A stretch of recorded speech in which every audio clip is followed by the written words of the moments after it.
Hi friends, welcome to Sanganas kitchen. இன்றைக்கி நம்ம கிச்சனில் பாய் வீட்டு ஸ்டைலில் குஸ்கா அடிப்பிடிக்காமல் உதிரியாக பெர்ஃபெக்டாக டேஸ்ட்டாக எப்படி பண்ணுறதுன்னு பார்க்க போகிறோம். அதுக்கு முன்னாடி நம்ம சேனலை நீங்கள் ஃபஸ்ட் டைம் பார்த்தீங்கன்னா மறக்காமல் சப்ஸ்கிரைப் பண்ணிக்கோங்க. ஃபஸ்ட்டு ஒரு பவுலில் பாசுமதி ரைஸ் 1 டம்ளர் எடுத்துக்கலாம். அதை நல்லா வாஷ் பண்ணிவிட்டு ஒரு 20 நிமிஷம் ஊற வைக்க போகிறோம். தண்ணி ஊற்றிட்டு 20 நிமிஷம் ஊற வைக்கணும். அதை அப்படியே மூடி வச்சிடலாம், அப்படியே இருக்கட்டும்.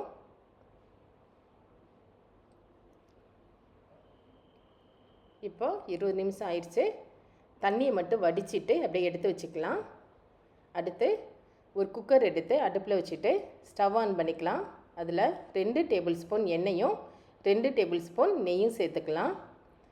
எண்ணெயும் நெய்யும் சூடானதுக்கு அப்புறமா அதில் பிரிஞ்சி இலை 1, பட்டை 2, கிராம்பு 4, ஏலக்காய் 4, ஒரு அன்னாச்சிப்பூ சேர்த்துக்கலாம். சேர்த்துட்டு அது நல்லா ஃப்ரை ஆனதுக்கு அப்புறமா பெரிய வெங்காயம் 2 நீளமாக கட் பண்ணி வச்சுருக்கேன், அதையும் சேர்த்துக்கலாம். சேர்த்துட்டு நல்லா ஃப்ரை பண்ண போகிறோம். இப்போ இந்த வெங்காயத்தோட 1/2 டீஸ்பூன் உப்பு சேர்த்துக்கலாம். உப்பு சேர்க்கும்போது வெங்காயம் நல்லா வதங்கிரும். முக்கால்வாசி வெங்காயம் வதங்கும் போது அதோட பச்சை மிளகா 4 2 கீரி சேர்த்துக்கலாம். அடுத்து இஞ்சி பூண்டு பேஸ்ட் 2 டேபிள் ஸ்பூன் சேர்த்துக்கலாம். சேர்த்துட்டு கரண்டி வச்சு நல்லா மிக்ஸ் பண்ணி விடணும். வெங்காயம் இஞ்சி பூண்டு பேஸ்ட்டு எல்லாம் நல்லா வதங்கினதுக்கப்புறமா 2 தக்காளி நீளமாக கட் பண்ணி வச்சுருக்கேன், அதையும் சேர்த்துக்கலாம். இப்போ ஒரு 5 நிமிஷம் நல்லா குக் பண்ணணும். கரண்டி வச்சு நல்லா மிக்ஸ் பண்ணி விட்டுட்டு மூடி போட்டுட்டு ஒரு 5 நிமிஷம் குக் பண்ணலாம்.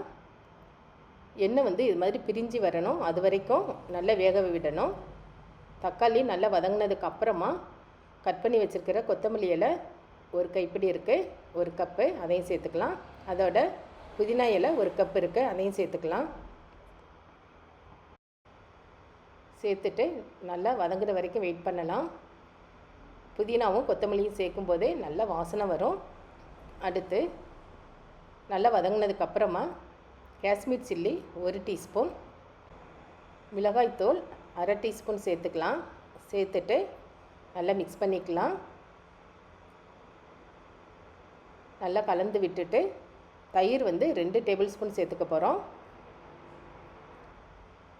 எடுத்து வச்சுருக்கிற தயிர் 2 டேபிள் ஸ்பூன் சேர்த்துட்டு லெமன் ஒரு 1/2 லெமன் பிழிஞ்சு விடலாம்.